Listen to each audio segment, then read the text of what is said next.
Welcome everyone. Shakuntala academy में मैं आशुतोष स्वागत करता हूं आप सभी का। Where we prepare to clear all the exam. Geography class 6 के एनसीईआरटी की श्रृंखला में आज हम लोग 5वें चैप्टर पे पहुंच चुके हैं, जिसका नाम है पृथ्वी के प्रमुख परिमंडल। हम लोगों ने शुरुआत में जब सौरमंडल पढ़ा था तो उस टाइम पे हमने पृथ्वी के बारे में देखा था कि पृथ्वी अद्भुत ग्रह क्यों है। तो आज उन्हीं के बारे में कि कौन कौन से प्रमुख परिमंडल हैं पृथ्वी पे पाए जाते हैं। यह वह ग्रह है जहाँ जीवन है। जीवन है तो जीवन क्यों है, ये इम्पोर्टेंट क्वेश्चन है। साथ ही मनुष्यों के रहने के लिए कौन सी बेसिक चीज़ें हैं, बेसिक तत्व हैं जिनके आधार पर मनुष्य अपना जीवन यापन करता है, इनके बारे में हम चर्चा करेंगे। तो चलिए शुरू करते हैं। पृथ्वी के प्रमुख परिमंडल। यहाँ एनसीईआरटी ने हमें बताया है कि पर्यावरण के 3 प्रमुख महत्वपूर्ण घटक हैं जो आपस में मिलते हैं और एक दूसरे को प्रभावित करते हैं। मनुष्य जिस भाग पर रहता है उसे हम भूमंडल कहते हैं, और गैस की परतें जो पृथ्वी को चारों ओर से घेरे हैं उसे वायुमंडल कहा जाता है। और इसी वायुमंडल में ऑक्सीजन, नाइट्रोजन, कार्बन डाइऑक्साइड तथा दूसरी गैसें पाई जाती हैं। और पृथ्वी के बहुत बड़े भाग पर जल पाया जाता है जिसे जलमंडल कहा जाता है। साथ ही जलमंडल में जल की सभी अवस्थाएं बर्फ, जल, जलवाष्प, ठोस द्रव गैस के रूप में सम्मिलित हैं। तो जो मेन बातें थी, मेन तत्व थे, जो महत्वपूर्ण तत्व था भूमंडल का, प्रमुख परिमंडल का, उसमें पहला है भूमंडल, दूसरा वायुमंडल और तीसरा जलमंडल। तो हमें पता चला कि भूमंडल क्या है, वायुमंडल क्या है, जलमंडल क्या है और इसमें कौन से आवश्यक तत्व पाए जाते हैं जो जीवन के लिए जरूरी हैं। आइए हम लोग भूमंडल को देखते हैं कि भूमंडल क्या है। पृथ्वी का जो ठोस भाग है उसे ही हम भूमंडल कहते हैं। इनमें बड़े बड़े स्थलीय भागों को महाद्वीपों के नाम से जाना जाता है तथा बड़े बड़े जलाशय महासागरीय बेसिन के नाम से जाना जाता है। विश्व के सभी महासागर आपस में एक दूसरे से जुड़े होते हैं, ऐसा एनसीईआरटी ने हमें बताया है। तो हमें 2 चीज़ें समझ में आई। पहली, स्थलीय भागों को महाद्वीप और जलीय भागों को महासागरीय बेसिन।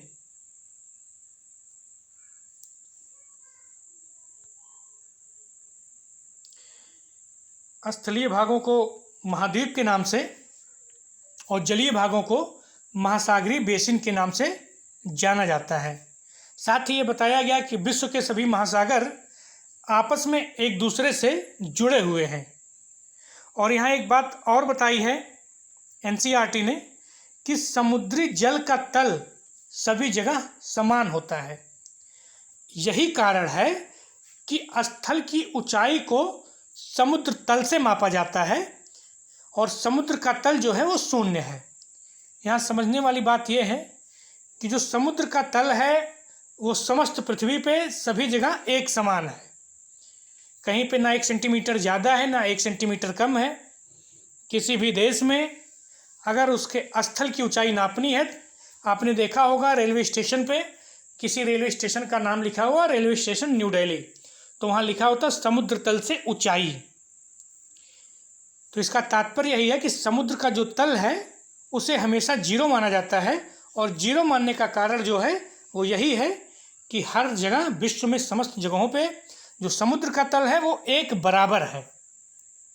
साथ ही हमें बताया गया है कि विश्व का सबसे ऊंचा शिखर माउंट एवरेस्ट है, जो समुद्र तल से 8,850 मीटर ऊंचा है। साथ ही विश्व का सबसे गहरा भाग प्रशांत महासागर का मेरियाना गर्त है। इसे नोट करें, क्योंकि ये कई बार क्वेश्चन में पूछा गया है विश्व का सबसे गहराई वाली जगह कहाँ पे है। तो ये प्रशांत महासागर में मेरियाना गर्त है, जिसकी गहराई 11,022 मीटर तक की है। 11,022 को याद करने के लिए 11,022 110022 करके आप याद कर सकते हैं, जो आपको कभी भूलेगा नहीं। साथ ही यहाँ कुछ इम्पॉर्टेंट बातें जो एनसीईआरटी के बॉक्स में दे रखी है एनसीईआरटी ने, वो ये है कि न्यूजीलैंड के एडमंड हिलारी तथा भारत के तेंजिंग नोर्गे 29 मई 1953 को पृथ्वी के सबसे ऊंचे शिखर माउंट एवरेस्ट पे चढ़ने वाले प्रथम व्यक्ति थे। तो प्रथम व्यक्ति पे चढ़ने वाला व्यक्ति शेरपा तेंजिंग, साथ ही एडमंड हिलेरी, और महिला जापान की जुंको ताबेई। जापान की जुंको ताबेई विश्व की पहली महिला थी जो 1975 में एवरेस्ट पे चढ़ी थी। साथ ही बछेंद्री पाल भारत की पहली महिला जो 1984 23 मई 1984 को एवरेस्ट पर अपना कदम रखा था। अब हम देखते हैं कि महाद्वीप क्या हैं। कई क्वेश्चन में पूछा गया है कि कितने महाद्वीप होते हैं, 4 ऑप्शन दिए रहते हैं। कई बार पूछा गया है कि महाद्वीप के नाम दे देंगे, उसमें एक कोई महासागर का नाम दे देगा, इसमें से क्या गलत है क्या सही है, एक को चुनना रहता है। तो हमें पता होना चाहिए कि महाद्वीप क्या है। तो पृथ्वी पर 7 प्रमुख महाद्वीप हैं। ये विस्तृत जलराशि जो है वो एक दूसरे से अलग है, और ये जो महाद्वीप है उनके नाम है एशिया, यूरोप, अफ्रीका, उत्तर अमेरिका, दक्षिण अमेरिका, ऑस्ट्रेलिया तथा अंटार्कटिका। अंटार्कटिका आप ध्यान रखिएगा, क्योंकि कई बार लोगों को समझ में आता है कि ये महासागर है। अंटार्कटिका, इसके बारे में विस्तृत चर्चा मैं अभी जब मैप इसका देखूंगा तो मैं आपको बताऊंगा, ताकि आपका कॉन्सेप्ट क्लियर हो। हम देखते हैं कि एशिया महाद्वीप कैसा महाद्वीप है। तो एशिया महाद्वीप विश्व का सबसे बड़ा महाद्वीप है। पहला पॉइंट नोट करिएगा आप लोग कि विश्व का सबसे बड़ा महाद्वीप एशिया महाद्वीप पृथ्वी के कुल क्षेत्रफल के 1/3 भाग में फैला है। जितना भी आपका स्थल मंडल है उसका 1/3 एशिया महाद्वीप में फैला है। साथ ही यह महाद्वीप पूर्वी गोलार्ध में स्थित है। जब मैं देशांतर आपको बता रहा था, अक्षांश बता रहा था, तो 0 डिग्री देशांतर के पूरब साइड में पूर्वी गोलार्ध, तो एशिया महाद्वीप पूर्वी गोलार्ध में है। साथ ही कर्क रेखा 23.5 डिग्री, याद करिए, कर्क रेखा 23.5 डिग्री विषुव इसी महाद्वीप से होकर गुजरती है। 0 डिग्री भूमध्य याद होगा आपको, उसी के नॉर्थ में 23.5 डिग्री उत्तर, और 66.5 डिग्री भी बताया था आपको, अभी आगे आ रहा है। एशिया के पश्चिम में यूराल पर्वत है, इंपॉर्टेंट पॉइंट, जो इसे यूरोप से अलग करती है, और यूरोप एवं एशिया के संयुक्त प्रभाग को यूरेशिया कहा जाता है। नोट करिएगा।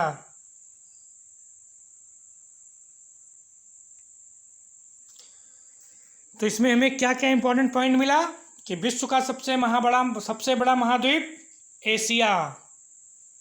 यूपीएससी में या यूपीपीसीएस में 2 सेंटेंस दे दिए जाएंगे कि विश्व का सबसे बड़ा महाद्वीप एशिया महाद्वीप है, या पृथ्वी के 1/2 क्षेत्र में फैला हुआ है।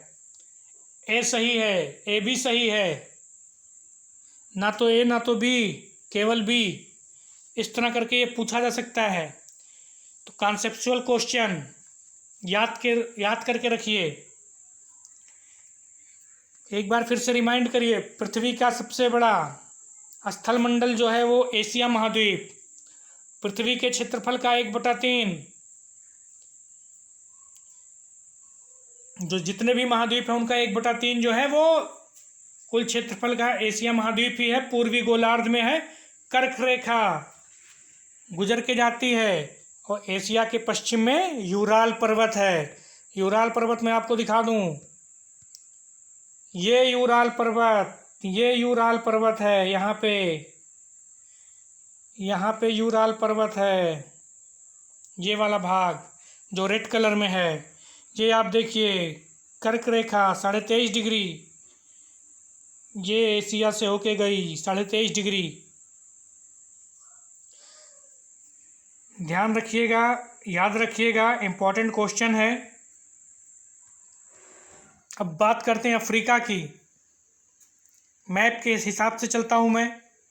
मैप आप लोग देखते रहिए, क्योंकि मैप हमेशा पूछा जाता है और मैप आना चाहिए, क्योंकि क्लास 6 के स्टूडेंट से अगर ये उम्मीद की जा सकती है तो ऐसे लोग जो सिविल सर्विसेज की प्रिपरेशन कर रहे हैं उनसे ये उम्मीद की जा सकती है। एशिया के बाद विश्व का दूसरा सबसे बड़ा महाद्वीप है ये अफ्रीका महाद्वीप। ये देखिए, एशिया के बाद विश्व का दूसरा सबसे बड़ा एशिया, उसके बाद अफ्रीका। विषुवत वृत्त, ये भूमध्य रेखा, ये लगभग बीच से होके जाता है। नोट करिएगा पॉइंट। और इसके उत्तर में उत्तरी गोलार्ध, दक्षिण में दक्षिणी गोलार्ध। तो इसका बहुत बड़ा भाग उत्तरी गोलार्ध में स्थित है। साथ ही यहाँ पे आप देखिए सहारा रेगिस्तान, सहारा मरुस्थल लिखा है। ये देखिए सहारा मरुस्थल अफ्रीका में ही है। यह महाद्वीप चारों ओर समुद्र और महासागरों से घिरा हुआ है। और साथ ही इम्पॉर्टेंट पॉइंट आप देखिए कि यहाँ पर तीनों रेखाएं, भूमध्य रेखा, कर्क रेखा और मकर रेखा, सिर्फ यही एक महाद्वीप है जिसमें से तीनों रेखाएं होकर गुजर रही हैं। सहारा का रेगिस्तान विश्व का सबसे बड़ा रेगिस्तान, नोट करिए। साथ ही सबसे लंबी नदी ये नील नदी, ये देखते रहिए, मैप के साथ चलिए। आपको आना चाहिए कि सबसे लंबी नदी नील नदी, और बहाव के दृष्टिकोण से अगर कोई सबसे बड़ी नदी है तो वो अमेजॉन है, अमेजन नदी। जब भी क्वेश्चन आए सबसे लंबी नदी, नील याद होना चाहिए। बड़ी की बात आए, अमेजन की बात हो रही है, किसी और की बात नहीं हो रही है, ये याद होना चाहिए। तो इस हिसाब से आप देख रहे होंगे कि अफ्रीका में क्या क्या है, कितनी रेखाएं अफ्रीका से गुजरती हैं, उत्तरी गोलार्ध में है कि दक्षिणी गोलार्ध में है, नील नदी कहाँ है, सहारा मरुस्थल कहाँ है। चलिए आगे बढ़ते हैं हम लोग। नोट करते रहिए, नोट बनाते चलिए, मैप समझते चलिए। मैप आप लोग खरीद लीजिए जिससे आसानी हो बनाने में, पढ़ने में। अब बात की जाएगी उत्तर अमेरिका की। उत्तर अमेरिका दिख रहा है आपको, ये वाला विश्व का तीसरा सबसे बड़ा महाद्वीप। दक्षिण अमेरिका से एक सक्रिय जलमध्य, ये देखिए, ये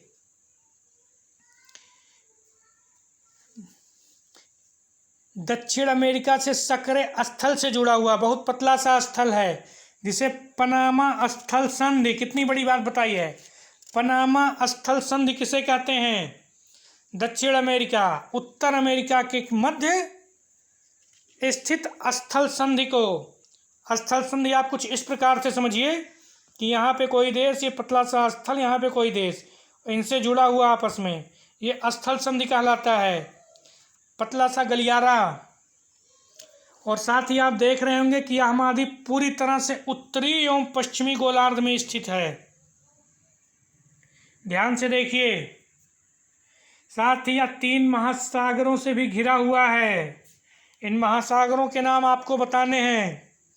अब बात होगी दक्षिण अमेरिका की। नोट करते रहिए, बनाते चलिए, मैप देखते रहिए।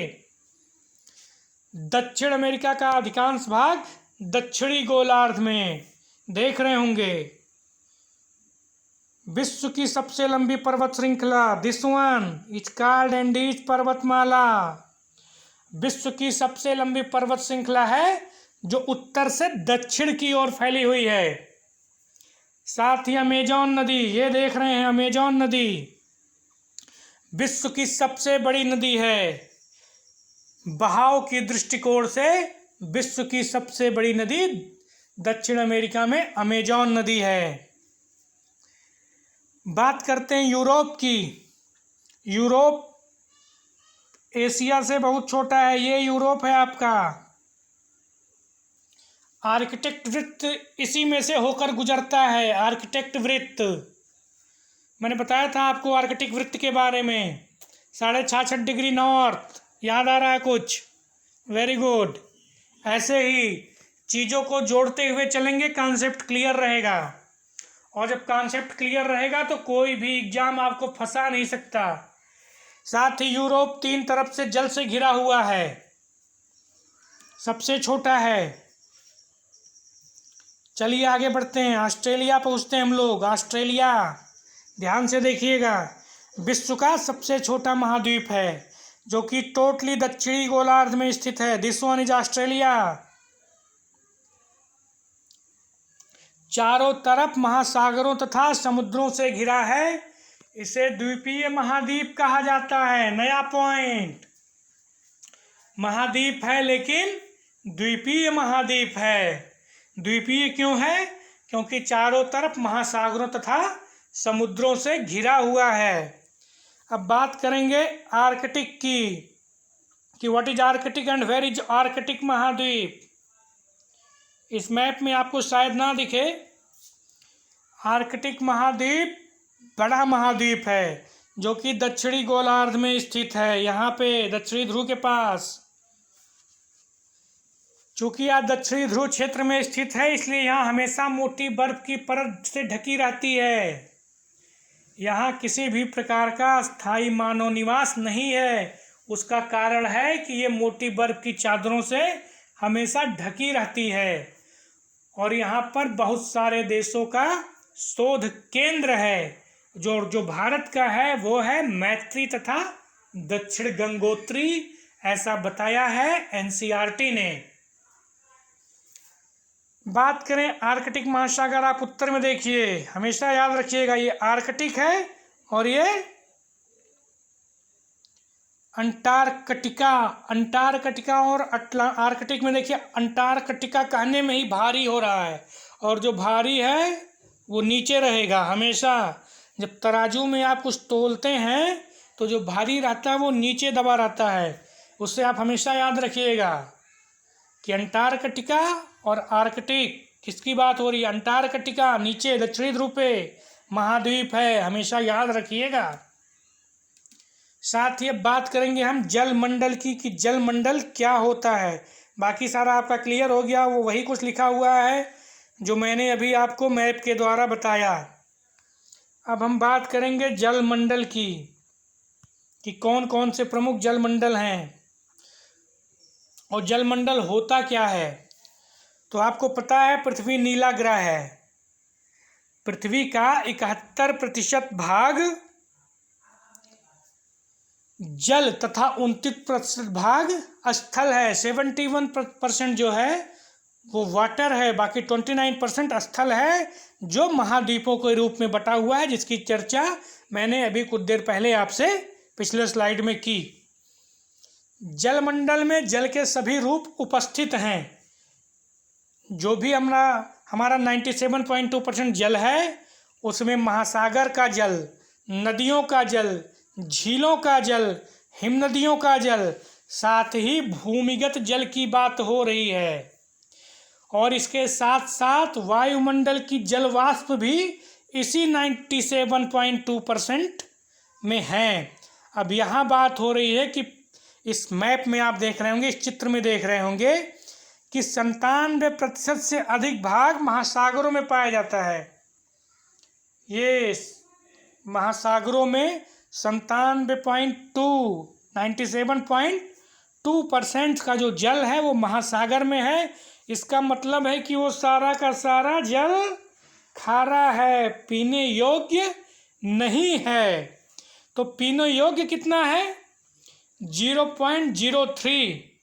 इसका मतलब ये हुआ कि 2.88% में 0.23% पीने योग्य है। तो बाकी का कहाँ है? बाकी का हिम चादरों तथा भूगर्भ में संचित है।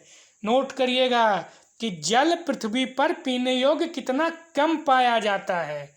यही कारण है कि हम इसका उपयोग पीने के उपयोग में नहीं ला सकते हैं खारे पानी को। साथ ही और जो बचे हुए जल हैं वो हिम चादरों के रूप में तथा भूगर्भ जल के रूप में संचित हैं। इसलिए हम लोगों को पृथ्वी पर पानी की हमेशा कमी महसूस होती है। क्लियर हुआ होगा आपका कि इतना जल होने के बाद भी हम लोगों को पानी की कमी क्यों महसूस होती है। बात करते हैं महासागर की कि महासागर में कौन कौन से प्रमुख महासागर हैं। आपको मैंने शुरुआत में बताया कि सभी जलमंडल आपस में एक दूसरे से जुड़े हुए हैं और ये जो महासागर के जल हैं ये हमेशा गतिशील रहते हैं। तरंगे, ज्वार भाटा, महासागरीय धाराएं, महासागरीय जल की 3 प्रमुख गतियां होती हैं। याद करिए कौन सी 3 प्रमुख गतियां होती हैं? ज्वार भाटा, महासागरीय धाराएं तथा तरंग। और बड़े से छोटे के आकार के आधार पर इन महासागरों को हम 5 प्रमुख आधार पे बांट सकते हैं। 5 प्रमुख। अभी तक आपको 4 ही याद आ रहा होगा, लेकिन आज देखेंगे कि 5वां क्या है। प्रशांत महासागर सबसे बड़ा महासागर है। यह पृथ्वी के 1/3 भाग पर फैला हुआ है।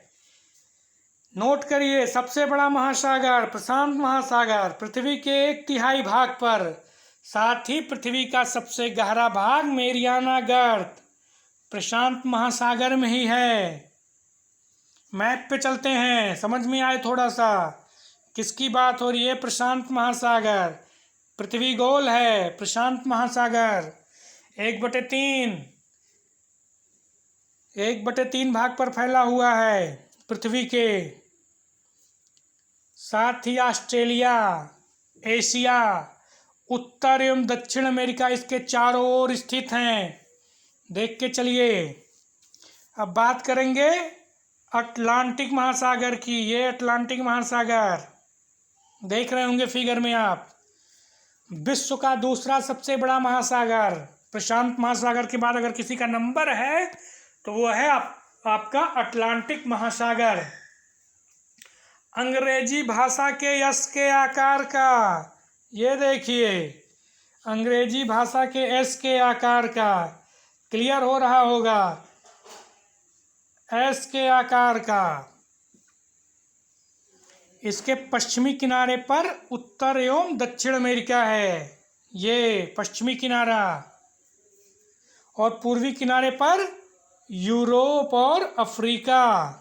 क्लियर हो रहा होगा। अटलांटिक महासागर की जो तट रेखा है वो बहुत ही कटी फटी है, जिसे हम कहते हैं दंतुरित या अनियमित है। और इसी कारण से ये प्राकृतिक पोताश्रय एवं पत्तनों के लिए आदर्श स्थिति बनाता है। ध्यान रखिएगा, दंतुरित है, अनियमित है, ये कारण है कि यहाँ पर प्राकृतिक पोताश्रय बन गए हैं, पत्तन के लिए आदर्श स्थिति बन गई है।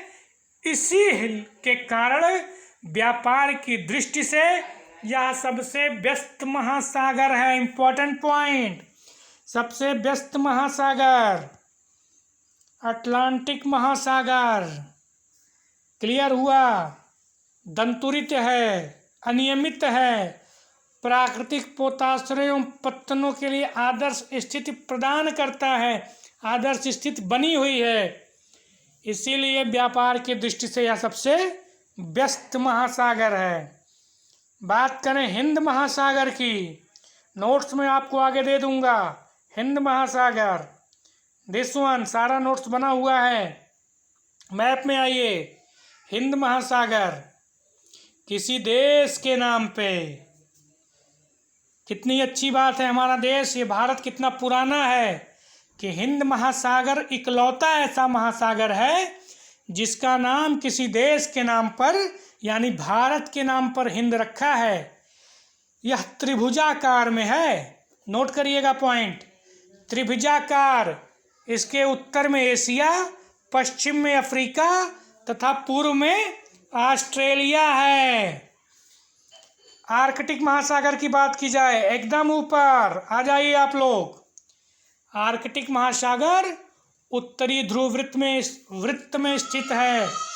66.5 डिग्री, याद आ रहा होगा आपको, 66.5 डिग्री उत्तर अक्षांश देशांतर बताते समय मैंने आपको बातें बताई थी कि 66.5 डिग्री उत्तर पे कौन सा वृत्त बनता है।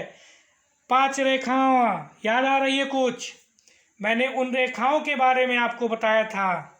याद करिए एक एक पॉइंट, सारे पॉइंट एक दूसरे से इंटरकनेक्ट हैं, और जब आप इंटरकनेक्ट करके पढ़ेंगे किसी चीज को तो आपको हमेशा सफलता मिलेगी। आगे बढ़ते हैं। आर्कटिक महासागर उत्तरी ध्रुव वृत्त में और उत्तरी ध्रुव के चारों ओर फैला है। यह प्रशांत महासागर से छिछले जल के सकरे भाग से जुड़ा हुआ है, जिसे बेरिंग जल संधि, इंपॉर्टेंट पॉइंट, बेरिंग जल संधि आ गया कि बेरिंग जल संधि कहाँ पे है? आर्कटिक महासागर तथा प्रशांत महासागर जहाँ आपस में जुड़ते हैं जिस छिछले जल द्वारा, उसे ही हम बेरिंग जल संधि के नाम से जानते हैं। यह उत्तर अमेरिका के उत्तरी तटों तथा यूरेशिया से घिरा हुआ है। आइए आगे बढ़ते हैं, बात करते हैं वायुमंडल की। सॉरी, अभी मैंने एक आपको बताया था चौथे प्रकार का, 5वें प्रकार का महासागर, दक्षिणी महासागर, अंटार्कटिक महाद्वीप। दक्षिणी ध्रुव के निकट जो अंटार्कटिका महाद्वीप है उसको चारों ओर से घेरा है। यह अंटार्कटिक महाद्वीप से उत्तर की ओर 60 डिग्री दक्षिणी अक्षांश तक फैला हुआ है। क्लियर? आज पहली बार मेरे कितने दोस्तों को पता चला होगा कि दक्षिणी महासागर भी है। वायुमंडल की बात करें तो आपको पता है वायुमंडल में ढेर सारी गैसें हैं। चारों ओर पृथ्वी के गैसों का एक परत है जिसे हम वायुमंडल कहते हैं, और वायुमंडल हम लोगों को सूर्य की हानिकारक किरणों से बचाता है। ओजोन लेयर का आपने नाम सुना होगा। ओजोन लेयर हमें कैसे अल्ट्रावायलेट किरणों से बचाता है, उसकी भी चर्चा आगे के पॉइंट में होगी। माफ कीजिएगा। वायुमंडल की जो ऊंचाई दी गई है एनसीईआरटी द्वारा 1600 किलोमीटर, नोट करिए, ये मैक्सिमम ऊंचाई है, 1605 नहीं है, 1600 किलोमीटर इसकी मैक्सिमम ऊंचाई। और वायुमंडल के 5 घटक में विभाजित हैं। 5 घटक कौन से, देख लीजिए। ये पृथ्वी अपनी दिख रही है, क्षोभ मंडल, समताप मंडल, मध्य मंडल, आयन मंडल, वायुमंडल या बहिर्मंडल इसे कहते हैं। और इसी वायुमंडल में ऑक्सीजन, नाइट्रोजन तथा साफ और शुष्क हवा मिलती है, जिसका 99% भाग है। आयतन के अनुसार नाइट्रोजन सर्वाधिक। नाइट्रोजन की परसेंटेज आप लोग कमेंट बॉक्स में बताइए जल्दी जल्दी। Very good. Nitrogen 78%, 78%, oxygen 21, CO2 carbon dioxide, argon इत्यादि की मात्रा 1% है। ऑक्सीजन हमें सांस लेने के लिए आवश्यक है, जबकि नाइट्रोजन प्राणियों की वृद्धि के लिए आवश्यक होता है। नाइट्रोजन क्यों आवश्यक होता है? प्राणियों के वृद्धि के लिए। कार्बन डाइऑक्साइड यद्यपि बहुत कम मात्रा में है, लेकिन यह पृथ्वी के द्वारा छोड़ी गई ऊष्मा को अवशोषित करती है, जिससे पृथ्वी हमारी गर्म रहती है। इम्पॉर्टेंट पॉइंट, पृथ्वी गर्म क्यों रहती है? क्योंकि कार्बन डाइऑक्साइड पृथ्वी द्वारा छोड़ी गई ऊष्मा को अवशोषित करता है, इसी वजह से पृथ्वी गर्म रहती है। पहला पॉइंट। दूसरा पॉइंट कार्बन डाइऑक्साइड के लिए कि यह पौधों की वृद्धि के लिए आवश्यक होता है।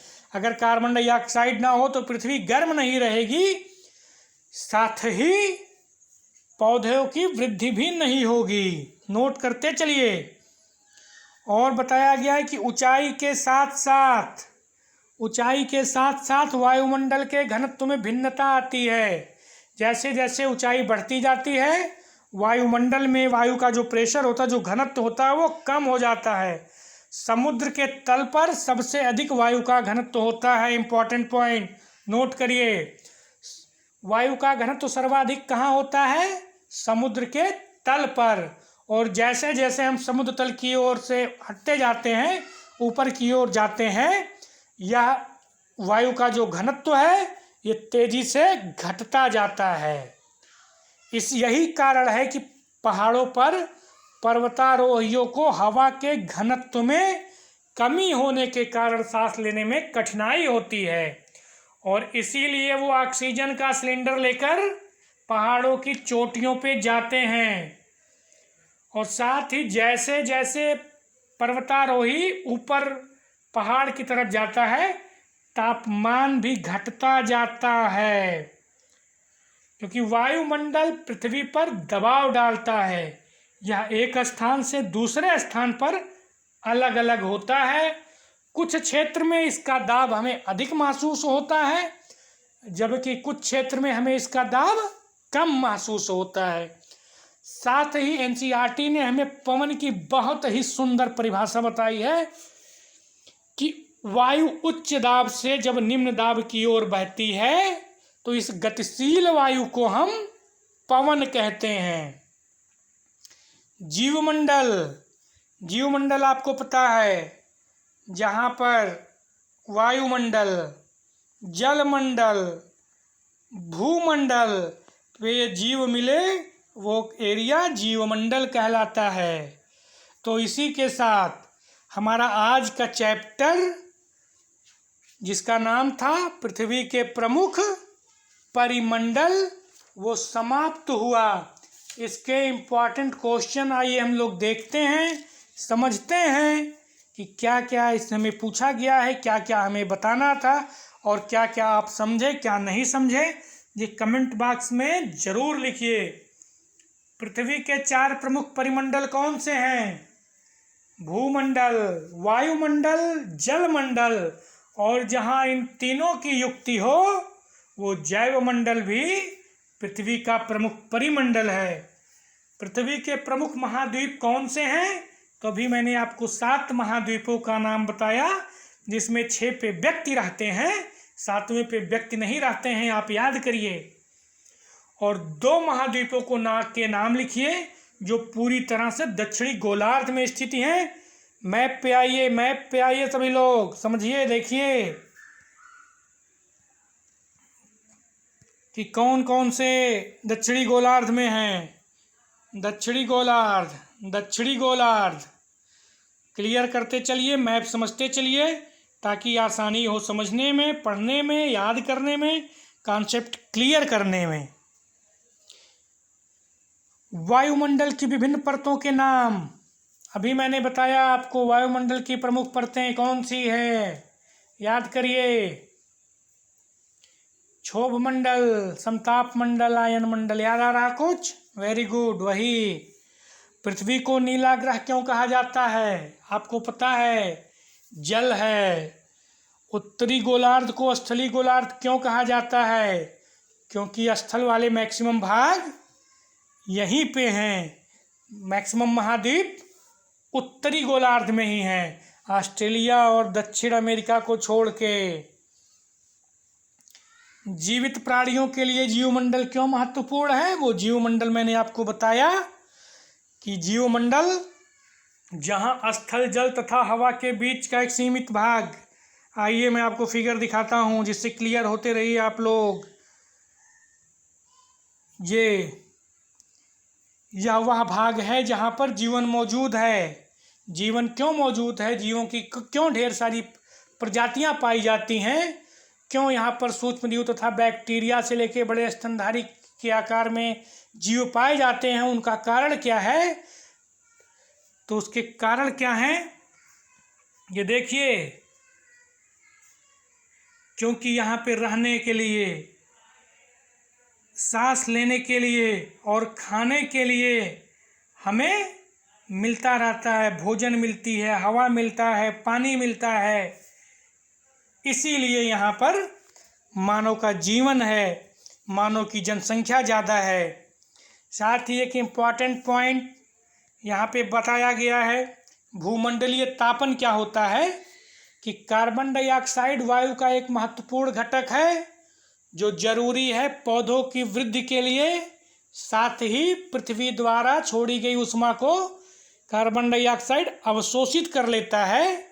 लेकिन जब कार्बन डाइऑक्साइड की मात्रा में वृद्धि हो जाएगी तो पृथ्वी के तापमान में भी वृद्धि हो जाएगी, क्योंकि पृथ्वी जो अपना तरंगदैर्घ्य, दीर्घ तरंगदैर्घ्य छोड़ता है, जो अपनी गर्मी छोड़ती है, वो ज़्यादा मात्रा में होने के कारण ज़्यादा अवशोषित होगी।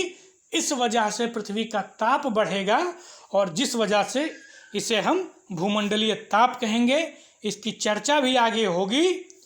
तो ऐसे ही लाइक करिए, कमेंट करिए, अपने सजेशन देते रहिए। क्वेश्चन कुछ ना समझ में आए कमेंट करिए, कमेंट में उसका आंसर आपको दिया जाएगा। अगली वीडियो में हम लोग फिर मिलेंगे, जिसमें पृथ्वी के प्रमुख स्थल रूप में हम लोग चर्चा करेंगे, जिसमें पर्वत देखेंगे, झील देखेंगे, नदी देखेंगे, मैदान देखेंगे, पहाड़ी देखेंगे, पर्वत श्रृंखला देखेंगे कि ये होते क्या हैं, इनकी उत्पत्ति कैसे होती है, मैदान क्या होता है, पठार क्या होता है, ज्वालामुखी क्या होता है, स्थल रूप पे रहने वाले लोग कैसे होते हैं, उन सब की चर्चा अगले वीडियो में होगी। बने रहिए शकुंतल एकेडमी के साथ। नमस्कार, जय हिंद, वंदे मातरम।